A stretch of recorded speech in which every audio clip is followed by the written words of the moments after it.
আসসালামু আলাইকুম রহমতুল্লাহ। ফজরের নামাজের পর রাস্তার পাশে বের হলাম একটু হাঁটাহাঁটি করার জন্য। হালকা পরিমাণের কিছু পরিমাণ বৃষ্টি হয়েছে, রাস্তা ভিজে গেছে। দেখেন রাস্তার অবস্থা। আজকে আমাদের এইদিকে বাজারের দিন তো গাড়ি চলাচল করবে, কিছুক্ষণ পর থেকেই রাস্তা হয়ে যাবে। আপনারা এখনও যিনারা শুয়ে আছেন অতি তাড়াতাড়ি উঠে মহান আল্লাহ তাআলার হুকুম ফজরের নামাজ আদায় করে নেন।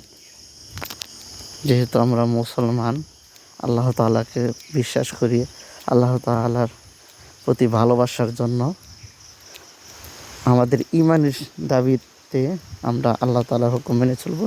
বৃষ্টি আসতেছে, এখন মসজিদে চলে যেতে হবে।